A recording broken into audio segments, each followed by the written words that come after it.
DW Africa Link.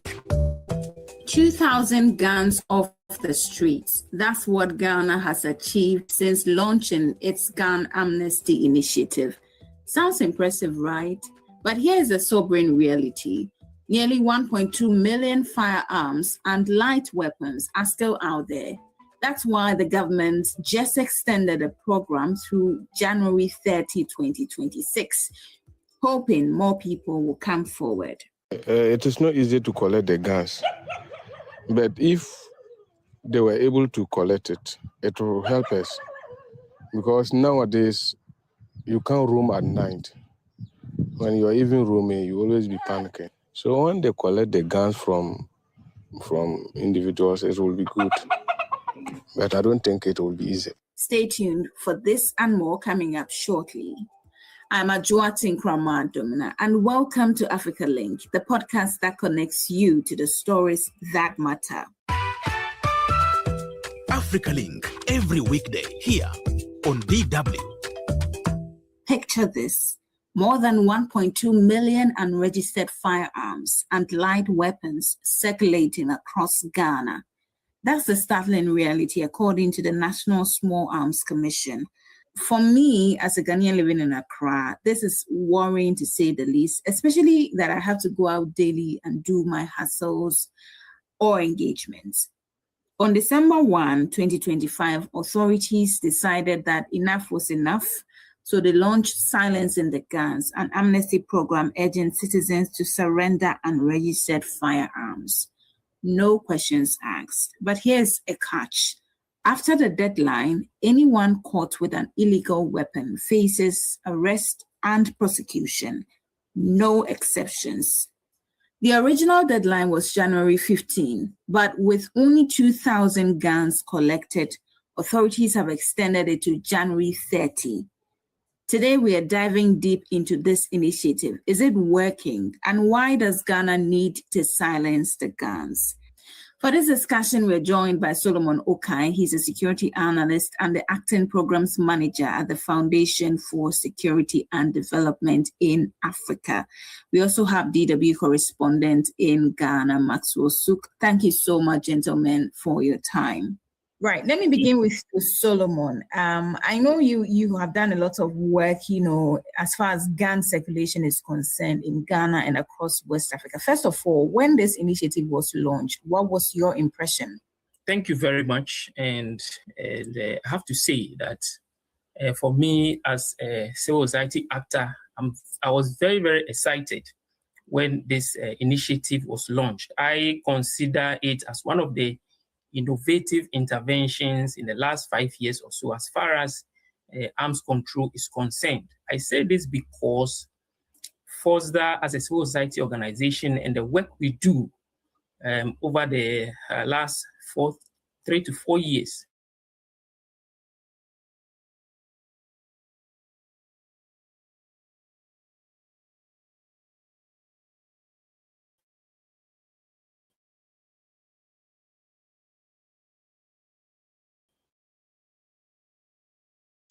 significant deaths across the length and breadth of this country.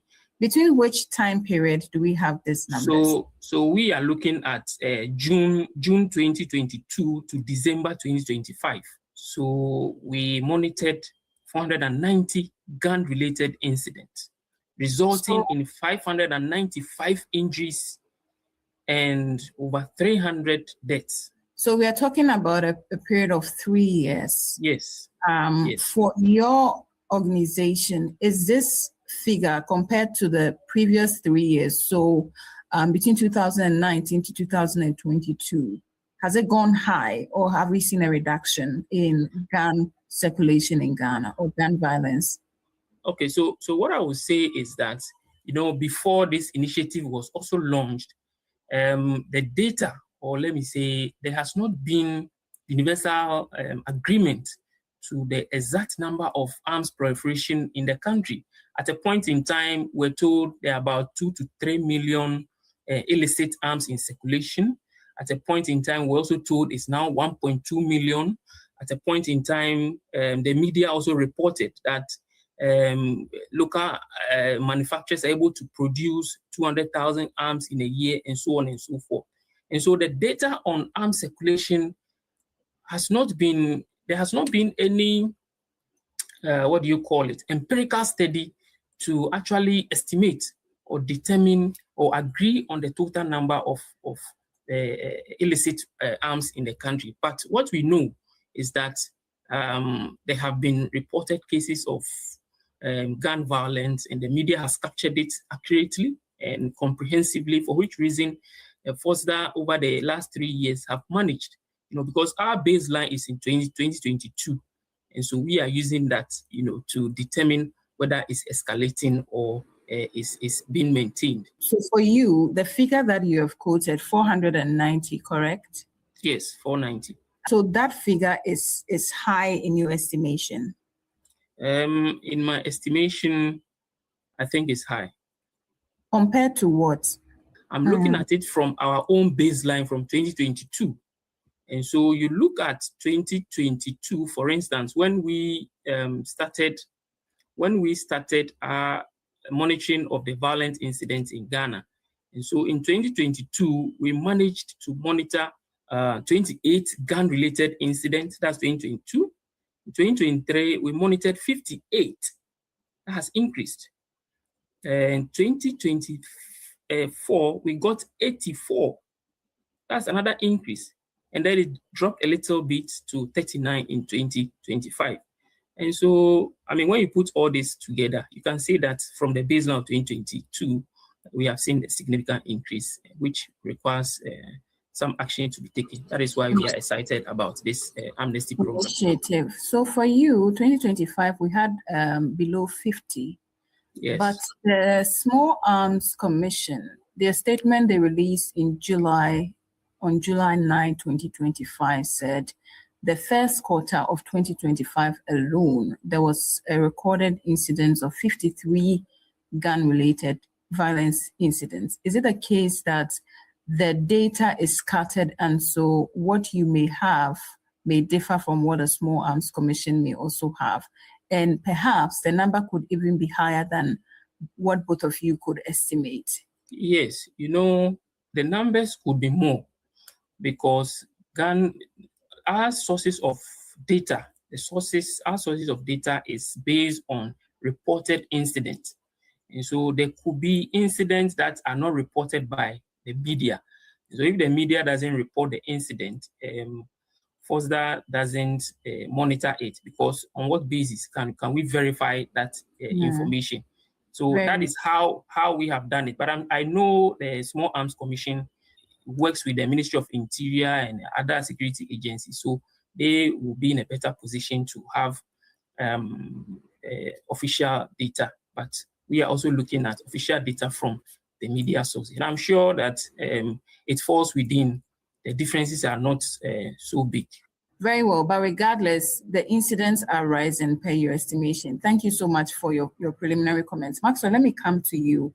You reported to us when this initiative was first launched. You brought to us some of the reactions that people had to the launch of the initiative.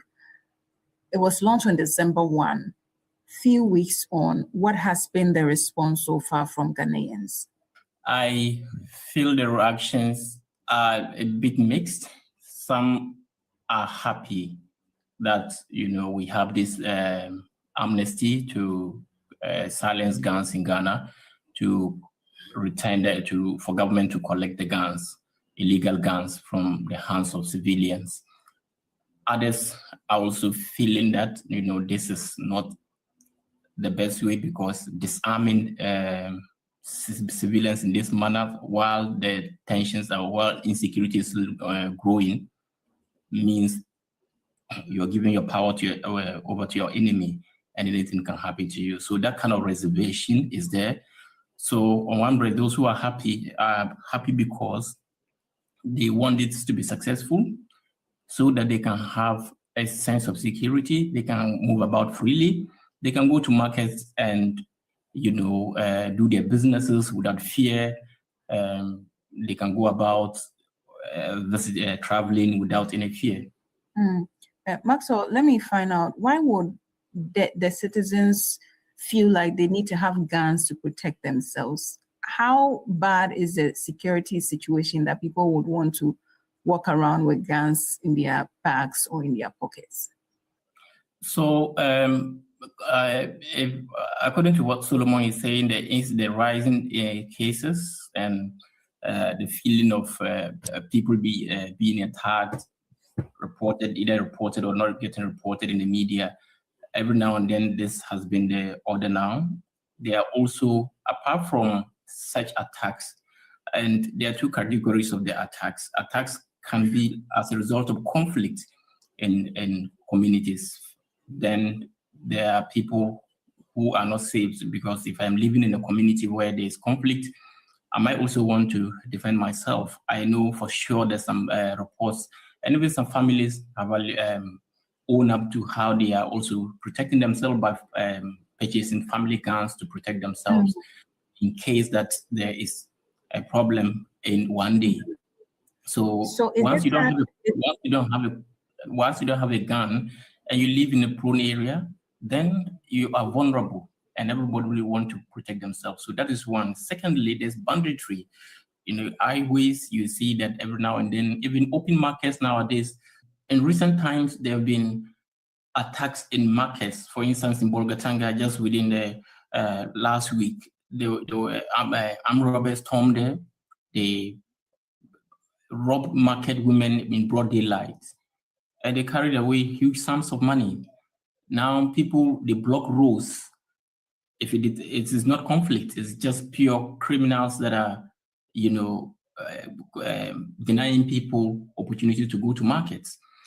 So there are others who feel that, let me also protect myself. At least maybe I'll be lucky to defend myself before the enemy will be able to advance on me. So for that reason, they have. And again, I'm talking about conflict also. People are in communities that are quite conflict prone. Families are contributing money to buy guns. They have an armory, and they know that when there's hay one day, they'll run there and take this to defend themselves. So interesting. It's one of the reasons why, people have the sense, the reason why they need to own the guns. Interesting. Maxwell, is it a case that the local government officials are not doing enough? Because we do know that there exists a mechanism in the local governance structure where district assemblies will have security councils, regions will have security councils that will work, to provide a sense of protection for civilians. Is it a case that civilians do not feel they are protected enough by these local authorities?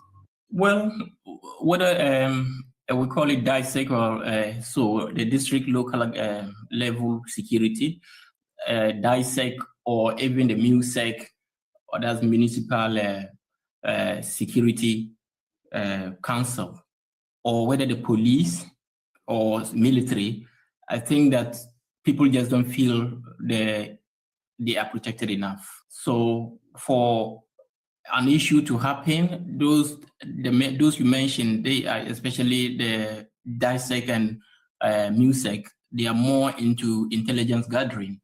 So they do that, then they raise alarm and tell police or military to go in. But they are not everywhere as well. Right. And even the intelligence gathering, sometimes many people feel they are not proactive. They are reactive. So at the time that things are going bad, maybe they are being measured in terms of how they are approaching the matters before they realize things are out of the box. Then they are now going to see how they will coin the fire, by which time the harm has been caused. Very well. Solomon, let me bring you in now. The initiative we are talking about was named Silencing the Guns. Do you think, to a large extent, the guns have been silenced? Silencing the guns on the theme, yes. I think from December 1st to date, I think I wouldn't say the theme has been completely achieved, but I'm of the view that significant progress is being made towards achieving the theme, because 3 days ago we are told that a total of 2,000, I think by now it has exceeded 2,000 arms has been voluntarily surrounded. And so from a mathematical point of view, if one ammunition or maybe one gun is used to kill, can be used to kill one person or injure one person, we can say that, I mean, from that point of view, you can say that 2,000 lives have been saved. And so 2,000 guns have been silenced. I think from that point or from that angle, you can say that 2,000 guns have been silenced. But if you compare it to the data, the previous, unsubstantiated data existing before the amnesty, which is the 2 million, 3 million I mentioned earlier, the 1.2 million, and so on and so forth. I think we have just done less than 20% of the arms. If truly these are the arms that exist in the system, then I think we have a long way to go as far as the arms, illicit arms circulation is concerned. There has not been an empirical study to say that, okay, these are the total number of illicit weapons in the system. At a point in time, we're told it's 2.3 million, it's 1.2 million, it's 200,000. So we don't have the exact number of illicit, unregistered, or illicit locally manufactured weapons in the system. We don't know it. I don't know it if it exists. But if for instance, if it's 1,000, if there are 1,000 illicit weapons in the system, then 2,000 means that we have done roughly. Right. We know that the program was initially supposed to end on January 15. It has been extended to January 30. Is this an indication that the aspirations or the reasons why the program was launched have not been fulfilled? Thank you very much. I will look at it from two angles. And first of all, I think the stakeholders, and by stakeholders, I'm talking about the security actors, the Ministry of Interior, and the Small Arms Commission, are of the view that the 2,000 reported or surrendered weapons, there could be more in the system. And so they want to extend the opportunity for those who may own other illicit weapons to come and surrender it. Secondly, the ministry also indicated that there's a fine opportunity you have if you own an illicit weapon to come and deposit it without any interrogation, without any arrest, without any negative impact that will come to your side. And so, but Solomon, do you believe that? Yes, I think that's why we have 2,000 illicit weapons that have been surrendered. Otherwise, who would have gone to surrender it if you are not clear in your mind that if you surrender it, you will not be arrested, you will not be interrogated? That is why we have the numbers. Right, because Maxwell has been speaking to some Ghanaians, and Maxwell, I want to bring you in at this point. Some of them express concerns about, what that data they are giving is going to be used for. And I don't know the structure of the program exactly, but if I am going to give my arms, how am I taking it to the office that have been set up to receive these arms? Am I using a dispatch? Am I going in person? What kind of data are they taking? Are the people concerned about some of these things? Well, at the moment, I think they are just relying on the assurance given to people that the fact that they will not be victimized, they will not be arrested, and all that is within the window period of the amnesty. So no more is given. But for me, what is beyond what I sent, I feel that they are just talking about the trust in this whole thing, whether they will be arrested or whether they will be safe after giving the guns they have acquired is what is the main concern to many people. What if, because the conflicts are still there, they have not been resolved. The crime on the streets are still there. What's the ratio? Are police able to patrol everywhere? Are the military everywhere to protect us? And even when you allow yourself to be killed, when you get justice for it. So people are so worried about the system itself. And for many people on the background, that is keeping them, that's making them hesitant in complying. Solomon, what do you think authorities can do to, build trust among the populace that if I hand over my guns, I'll still be safe? Thank you very much. I think the actors have can take significant steps to, first of all, deepen the sensitization. Because, when you go to the Ministry of Interior website,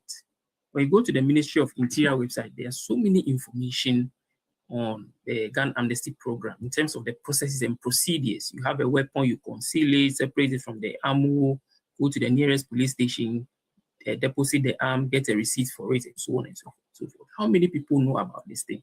I doubt that more than 5 million Ghanaians know about the initiative. And so I think the sensitization has to go down.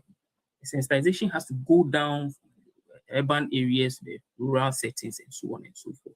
What we have to also do, I think Maxwell mentioned, has to be the assurances.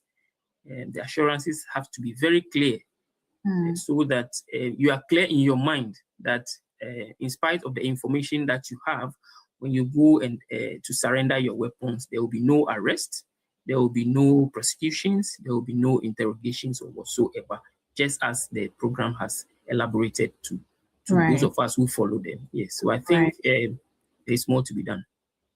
I'm glad you mentioned the sensitization, because that is one of the reasons the Interior Ministry gave for the extension of the program.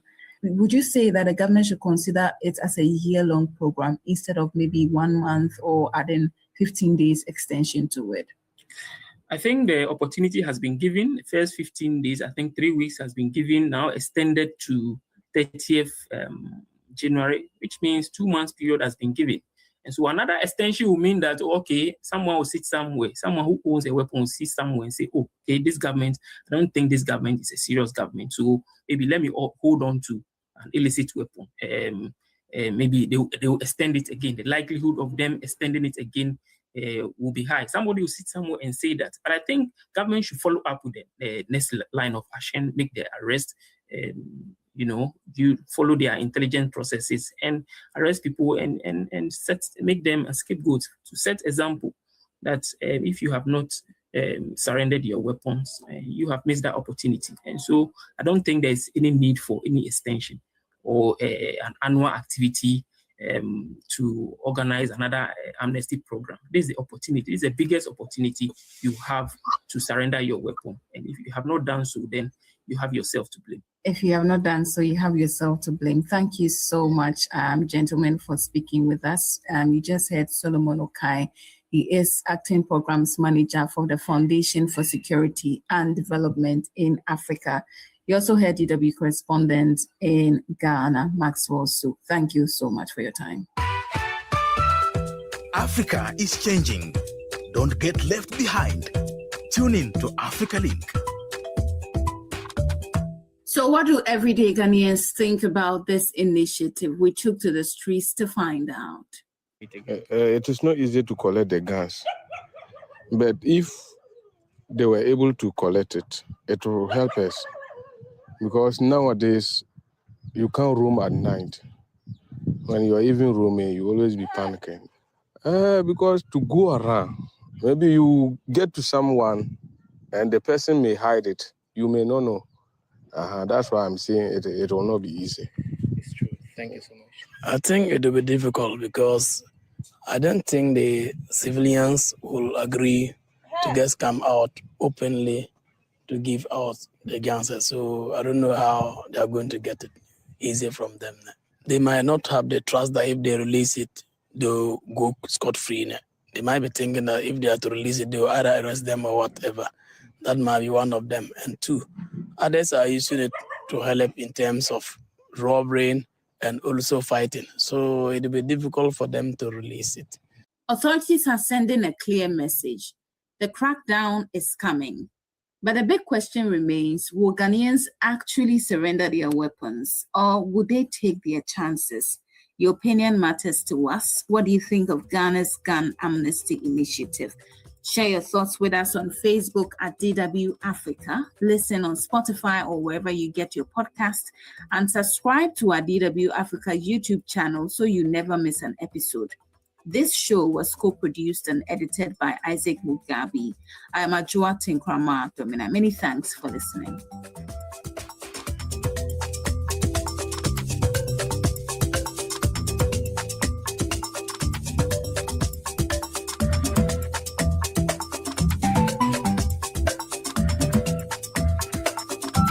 DW, made for mind.